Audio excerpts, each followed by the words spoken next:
সামাজিক যোগাযোগ মাধ্যমে এখন তুমুল আলোচনা, একটি বক্তব্য, একটি ভিডিও, আর তা ঘিরে শুরু হয়েছে ব্যাপক বিতর্ক। ঝালকাঠির রাজনীতিতে আলোড়ন তুলেছেন জামায়াতে ইসলামীর প্রার্থী ডক্টর ফয়জুল হক।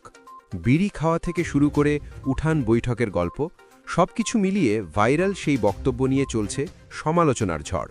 ঝালকাঠি ১ আসনের জামায়াতে ইসলামীর প্রার্থী ডক্টর ফয়জুল হক বুধবার রাতে রাজাপুর উপজেলায় এক উঠান বৈঠকে বক্তব্য দেন। সেই বক্তব্যে তিনি বলেন, সুখ টান দেওয়া বিড়ির মধ্যেও যদি দাড়িপাল্লার দাওয়াত দেওয়া হয়, আল্লাহ চাইলে সেই ব্যক্তিকেও মাফ করে দিতে পারেন। এই বক্তব্যের একটি প্রায় ২ মিনিটের ভিডিও বৃহস্পতিবার রাতে সামাজিক যোগাযোগ মাধ্যমে ছড়িয়ে পড়ে। ভিডিওতে দেখা যায় রাতের অন্ধকারে গ্রামের উঠানে আলো জ্বালিয়ে নারী পুরুষের সামনে বক্তব্য দিচ্ছেন তিনি। বিড়ির দোকান, চায়ের দোকান, গল্পের ছলে ভোট চাওয়ার নানা উদাহরণ দেন তিনি বলেন, ৫ টাকার চা খাবেন, ১৫ টাকার গল্প মারবেন, দাড়িপাল্লার কথা বলবেন। নারীদের উদ্দেশ্যে বলেন, আজ থেকে আর ফ্রি মাথা আঁচড়াবেন না, দাড়িপাল্লার কথা বলবেন। এই বক্তব্য ঘিরেই শুরু হয় বিতর্ক।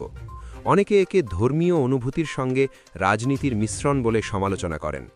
কেউ কেউ বলেন এটি মানুষকে বিভ্রান্ত করার চেষ্টা। সমালোচনার পর শুক্রবার বিকেলে একই ফেসবুক পেজে আরেকটি ভিডিও দেন ফয়জুল হক। সেখানে তিনি নিজের বক্তব্যের ব্যাখ্যা দেন। তিনি বলেন, আমার বক্তব্য ছিল, বিড়ি খাওয়া মানুষও দাড়িপাল্লার পক্ষে ভোট চাইতে পারবেন। আল্লাহ চাইলে সেই মানুষটির জীবনও পরিবর্তন হতে পারে। তিনি স্বীকার করেন, তার বক্তব্য কেউ ভুল বুঝে থাকলে সেটি অনিচ্ছাকৃত। শেষে তিনি বলেন, যদি কেউ কষ্ট পেয়ে থাকেন, আমি আন্তরিকভাবে দুঃখ প্রকাশ করছি। এই ঘটনাটি আবারও সামনে এনেছে নির্বাচনী বক্তব্যে ভাষার দায়িত্ব, ধর্মীয় প্রসঙ্গের ব্যবহার এবং সামাজিক প্রতিক্রিয়ার প্রশ্ন। রাজনীতিতে বক্তব্য শুধু ভোটের জন্য নয়, সমাজে প্রভাবও ফেলে। এই আলোচনাই এখন ঘুরে ফিরে আসছে। আপনি কি মনে করেন, ফয়জুল হকের বক্তব্য ভুলভাবে উপস্থাপিত হয়েছে, নাকি এটি সত্যিই বিতর্কিত? আপনার মতামত কমেন্টে জানান।